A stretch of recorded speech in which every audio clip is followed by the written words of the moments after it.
NWSL Matchday 16 is upon us, and we are previewing every single match. Let's start on Friday, Sandra, because on Amazon Prime at 10 p.m. Eastern Time, Portland Thorns take on the San Diego Wave, a very interesting matchup at the time in which this match comes for both of these sides. Portland Thorns, they are winless in their last 3 matches. They're coming off a 0-0 draw against Utah and San Diego. They have hit a bit of a skid. They're coming off a 3-0 loss to Chicago. And under their first match with interim head coach Paul Buckle last weekend, we did not see the new manager bounce from San Diego at all. We actually saw the opposite. One of the worst losses that San Diego has suffered on the road, letting Chicago get 3 in on them. Now we see Portland go against the San Diego side on Friday night. When you take a look at this matchup, what stands out to you? I think exactly what you just said, that this game is probably going to be viewed as an opportunity for both teams here, really all the teams this weekend, because this is it. There's going to be an Olympic break coming up for the regular season, and it's going to happen effectively after these games. Yes, we're going to have the Summer Cup, and we're going to talk more about that later on future episodes of A3. But as far as the regular season, this is going to be the final opportunity for a little while for teams to go ahead and stack their points or stack their performances, really. And I think for these two teams in particular, you want to have a response. I'm sure the Thorns are very much disappointed in the fact that they were the example team, that they were the team that the last place Utah Royals decided to have a response against. And I think this is in that moment of the season where we're starting to take a look at the separators between these teams. We saw a couple of weeks ago at this point that Orlando Pride said, we look at Utah as an opportunity here. We want to make sure we get out there on our home turf and finish, and they did, and put up a 6-goal spot against a bottom feeder team in the league right now. Utah's response was to play better and play more competitive, and they arguably had one of their best performances of the season against Portland last week, holding them to a 0-0 draw. An argument to be made that maybe they had the better play and could have got a goal. But if you're Portland, you're like, Jesus. You're pissed off. What were we doing? So they're back home. I have to imagine that they're looking at this game perhaps in a similar lens, that it's their opportunity for a bounce back performance. What's it going to look like, though? I believe Kelly Hubley's going to miss out on this game after yellow card accumulation. How's that back line going to look for them? Soph Smith, Olympic bound. These are the players that we want to keep an eye on too. Anyone who's been named to an Olympic roster before they have to maybe head off to international camps, they want to close out on good performances as well. So I think we're maybe going to look at those individual matchups in this one. You know, Shaw, Smith, Gurma, Smith. Like how are these kind of 1v1s going to look? But as far as a pick, this one's tough for me. But I'm going to go with Thorns on this one. I think they're going to come back and respond. I also am going to go with the home side in Portland Thorns. Just something about being back at Providence Park and having the vengeance in them to not be able to put away chances against Utah, right? As you mentioned, the worst team in the league right now, based on stats, not even my own opinion there. And they struggled, and they are going to want to bounce back on that and their opinion there. We didn't see the best from Portland last week against Utah, and I expect a big turnaround against San Diego, and I don't think San Diego can handle that. San Diego is just in such a flux right now. They are falling apart at the seams. They need someone to kind of come in and regroup, and maybe that is going to be Paul Buckle, the interim head coach that has stepped in, but there are a number of other players that should have a chip on their shoulder to outperform, especially against a Portland Thorns side that has so historically been good and gotten the better of San Diego in some recent matches. But I'm looking at players like Alex Morgan to step up and be a difference in this match and force change within the squad and within her team. But ultimately, I am going to go with Portland Thorns. They are going to get the win over San Diego Friday night. We'll see. We'll circle back next week and see how we do on our polls. Saturday, there is a slew of games. Let's start with Chicago Red Stars against Houston Dash. That match on ESPN. You can watch it at 1 p.m. Eastern time. Chicago Red Stars. This is a side that is coming in a big win San Diego last weekend, and they're going up against a Houston side that fell to Kansas City 2-0. However, Houston has solidified a little bit more of their identity and what they're trying to do, building out with three in the back, Tarciane coming in along with Paige Nielsen and Natalie Jacobs in that back three for Fran Alonso at Houston. Looks like the puzzle pieces are falling into place, and there's going to be growing pains for sure. Tarciane didn't have the best match last weekend for Houston when they played against Kansas City, but still there were steps taken and forward progression that Houston has been hoping to see and hoping to find. But from you, Chicago, they're coming off a huge win and a shutout over San Diego. Can they do it again against Houston? I hope so, but I don't know, just because of all the reasons that you just mentioned. Also, is this going to be a keeper's battle? I'm not too sure. We're going to have Nair, Campbell. I mean, these are two incredible keepers. They're also Olympic bound. So I'm a little bit torn on this one, but I know that Chicago just came off of this big win last week. It snapped a winless streak for them over the course of 5 games. And Houston at this point are now finding themselves on the end of one of their own. So they're winless in 4 games. And I think when you are one of those kind of lower half teams in this second half of the season, you're trying to snap those types of streaks. And I do wonder if going on the road, having a little less pressure away might benefit this Houston Dash side. Also, look, again, we're coming out into games where players who balance both international duty and club responsibility finally have maybe some of those stressors lifted off of them. They know they've been named to rosters. They're excited about that. They want to have these good performances. So I'm also looking at Houston, who has a number of those Olympians as well, whether it's in Campbell or Tarciane for Brazil. So it's tough for me to go against the hometown team, but I feel like there's a lot here in the mix for Houston to come in here and get a smash and grab. So I'm going to go Houston. Oh my gosh, Sandra, that's so crazy. I was going to go Houston, and I for sure thought you were going to go Chicago. If Chicago wins, I think I'll be happy for them, Yeah, generally speaking, because I'll be a winner either way. I'm not a homer. I'm not a Chicago homer. I've got no stake in this game. Phillies just beat Dansby Swanson last night. Let's go. But I'm that kind of homer. But with the Chicago side, I just want Lauren Donaldson to do so well. And I want his game plan to work. And I want Swanson to have so much confidence, especially heading into an Olympics where she is back on the international stage. I want a lot for Chicago. And I feel like they've fallen really short this season in their consistency. They just go too hot and cold from one match to the next. And the fact that they got a 3-0 win over San Diego, I feel like they're going to be on a downward slope. I don't know why. I just highs and lows. Consistency is just not at all there for Chicago. So I am also going Houston with this one, which is crazy. I really just thought you were going to go Chicago. Little combo break there, Yes, seriously. We are doing polls. If you're joining us live on YouTube in our chat, shout out to Mark, our producer, because he's putting every single match in the YouTube chat. The people think the Thorns are going to win, and they also think Chicago is going to win over the Dash. It's 80% people voting for Chicago. We'll see. 2 of us here going with Houston. All right, more matches on Saturday. Angel City versus Gotham, 10 p.m. Eastern. This match is on Ion.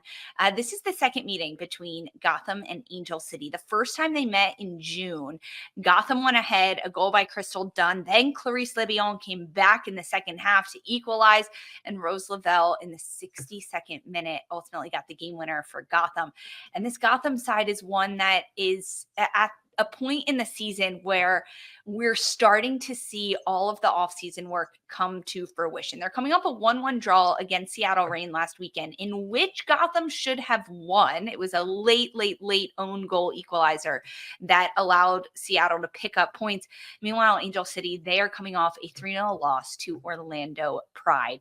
I really enjoyed this matchup. It is now in LA, and I think that despite Angel City being at home and being so dominant when they play at BMO Stadium, you have to look at Gotham and the full picture of 11 players of 23 that are really coming together for Juan Carlos Amaros. And the style that we're starting to see Gotham play looks like they are flying high with confidence.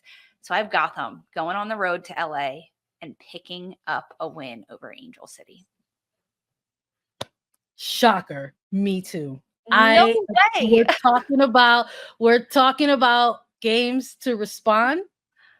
I need Gotham to respond too, because I know they are upset about how they closed out that game last week. They should have had the points, and I'm talking about separators at this point in the season. There are games that you have, like they just had, against lesser competition, and you look back at your calendar and say, what went wrong here? Mm-hmm. I also really, really, really like the combinations that we've been seeing between Roosevelt and Ella Stevens. I want to see more of it. Also, again, last time we're going to get to see it for a little bit until everyone kind of gets all back together in August. So again, this is a game that I think you look at and you say, we have to separate ourselves. And I mean, not just building points in the standings, but in terms of your profile as a contending team. You're the reigning champions. You're finally putting it all together. That super team is looking super at this point. Let's go Gotham. I hope they get the win. Ooh, I like that shout out for sure. Interesting that we're both going that way. It's always crazy. Okay, moving on. Bay FC taking on Washington Spirit. This match is going to be on NWSL Plus, 10 p.m. Eastern on Saturday night. The second meeting between these two sides. They met super early in March in the season. Washington won 2-1 over Bay FC. And now, as the season has progressed, Bay FC is coming off a 1-0 win over Racing Louisville last weekend, and Washington Spirit fell 1-0 to North Carolina Courage. And this comes after the end of a Washington Spirit run that has looked pretty good and pretty consistent. From back to front, Washington Spirit has been able to put together really cohesive performances in their ability to build out of the back, to make decisions when to possess and when to work the ball around and when to just go direct. The playmakers at Washington Spirit are absolutely electric to watch, whether it's Croy Bethune, Trinity Rodman, Hal Hirschfeld in the midfield, the players, Courtney Brown coming in and being able to make such a difference in this Washington Spirit side. The depth at Washington has been outstanding.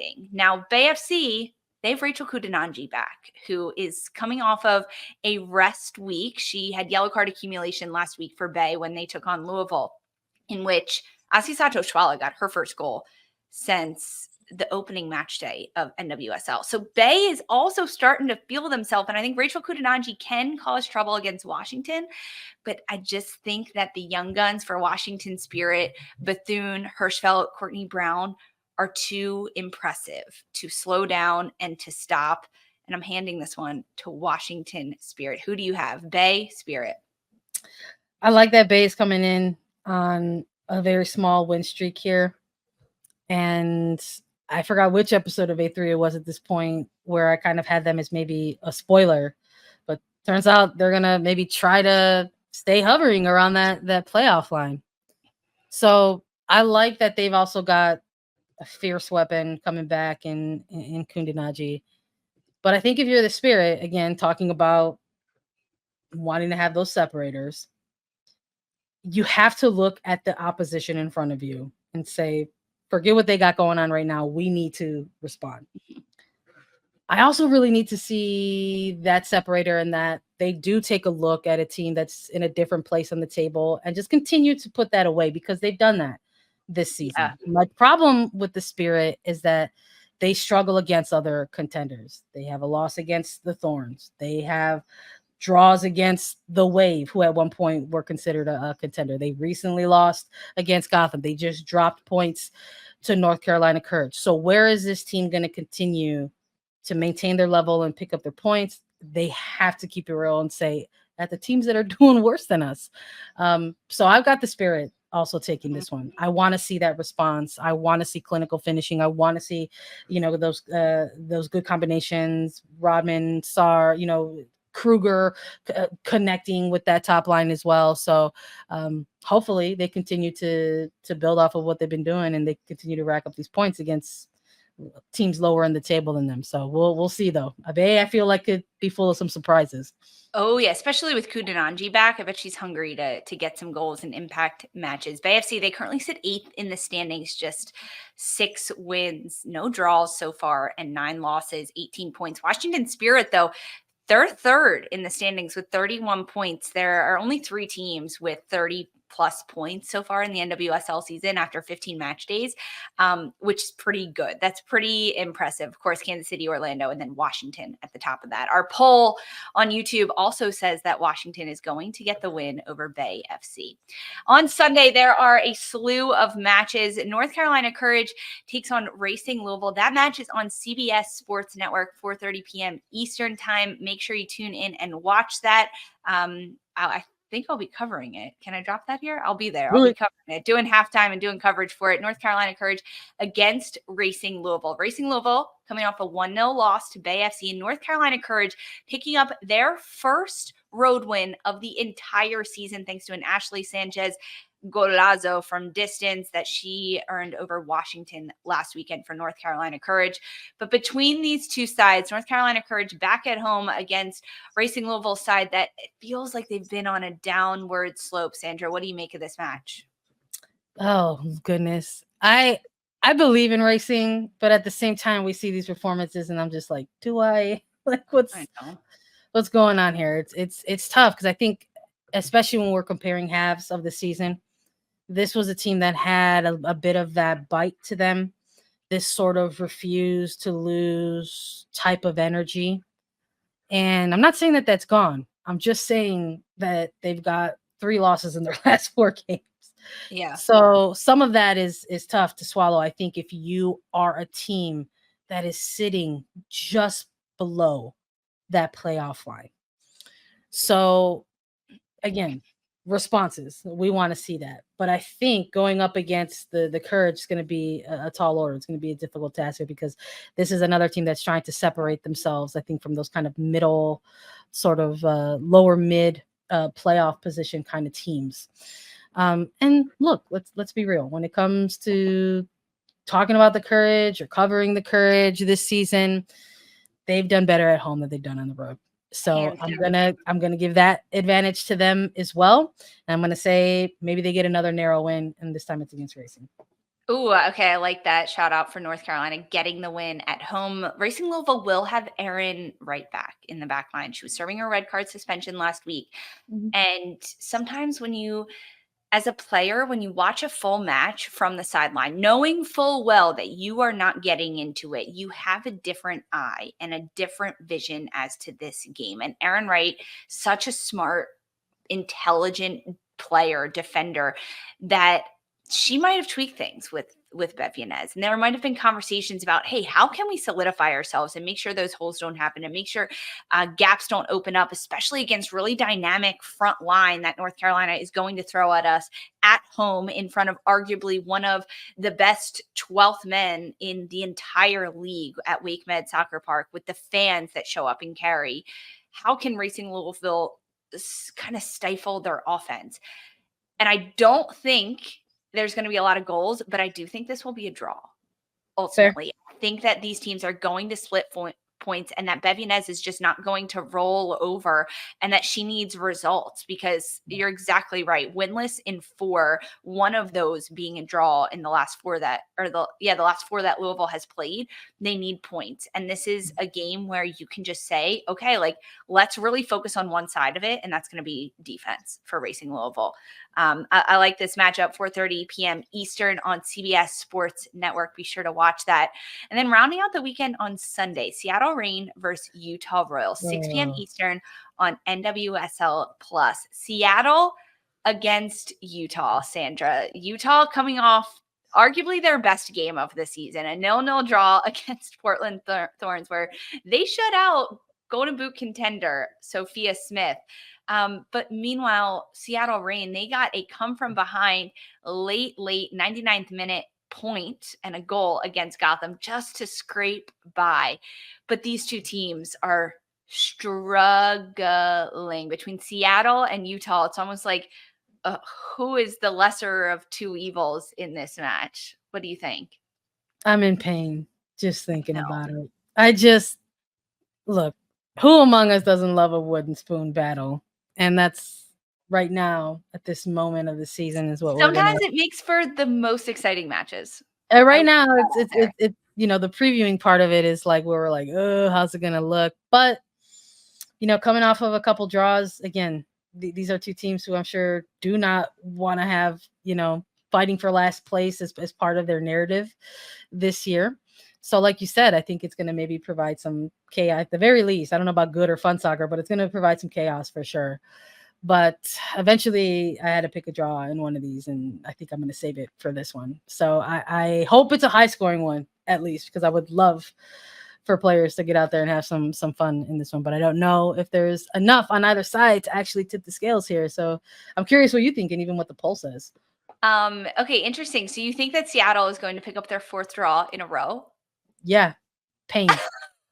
Absolutely pain. Okay, so they shout out to Jen Cooper, who does our stats for NWSL, and she just knows everything about the league. She has an almanac. If you're into it, go buy her almanac. It's so cool.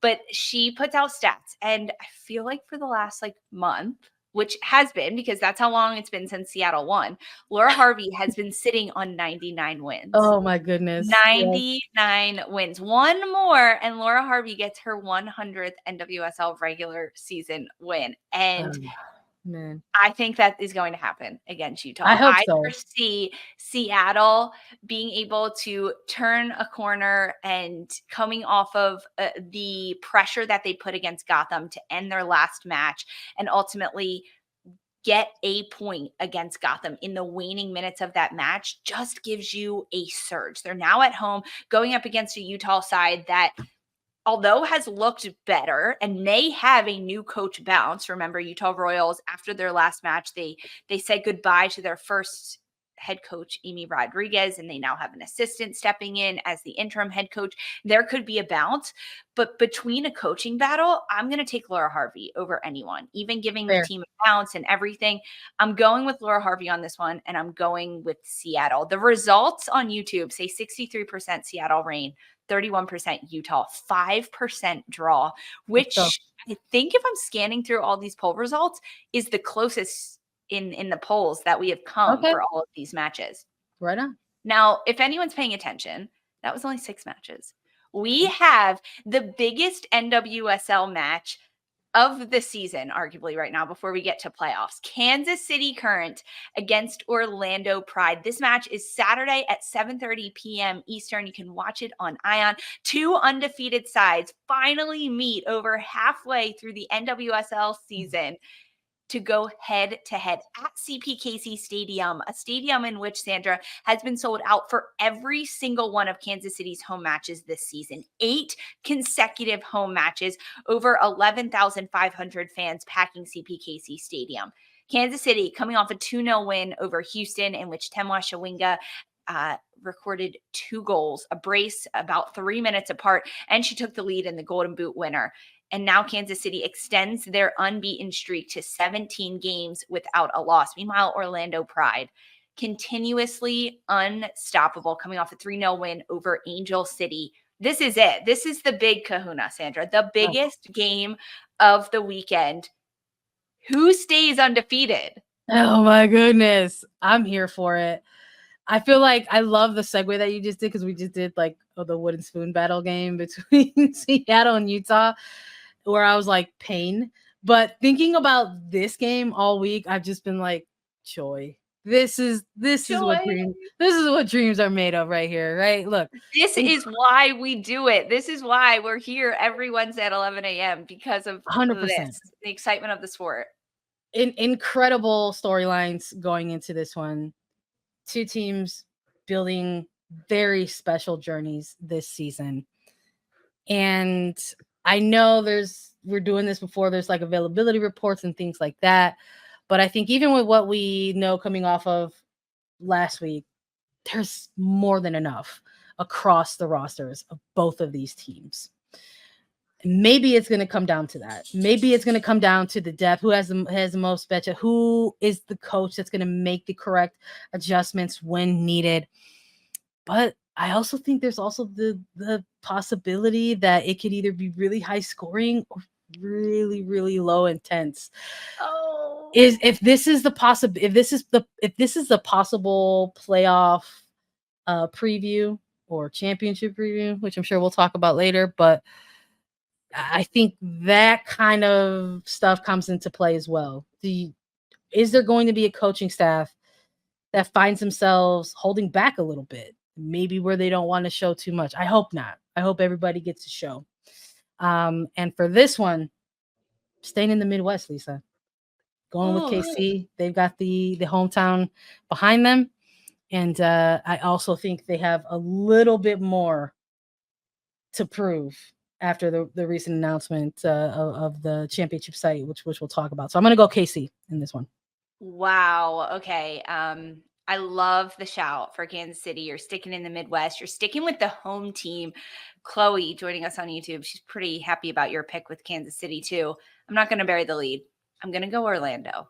Orlando Pride has been so dynamic, and they just have so many different threats, right? And numbers wise, yes, Kansas City is at 17 different goal scorers, and they've scored the most goals, and they're at the top, and they have all these points. But there's this element of like chaos that Kansas City has with them that makes it super entertaining. It's so fun to call the games, and it's so fun to watch them. And any fan that's at CPKC is just going to go absolutely nuts. But there's this element of like anything could happen in this match. Whereas with Orlando Pride, you know what you're going to get. And that's what is so scary, because every single team knows exactly what to scout, who to look out for, the different areas and the rotations that Seb Hine is going to roll out with Orlando. And they still can't be stopped because they are so clinical and so efficient in what they do. And the goalkeeper battle between AD Franch and Anna Morehouse on these sides is going to be very impressive to watch. Anna Morehouse just got her first senior national team call up to the England to be a Lioness. That is huge. To feel that sense of pride heading into this. Yeah, shout out, Anna. Congrats to you. This is a match where Adriana is coming off of a brace. They have so many different Brazilian national team call-ups. Marta is looking to be in her best form ever at this point with Orlando.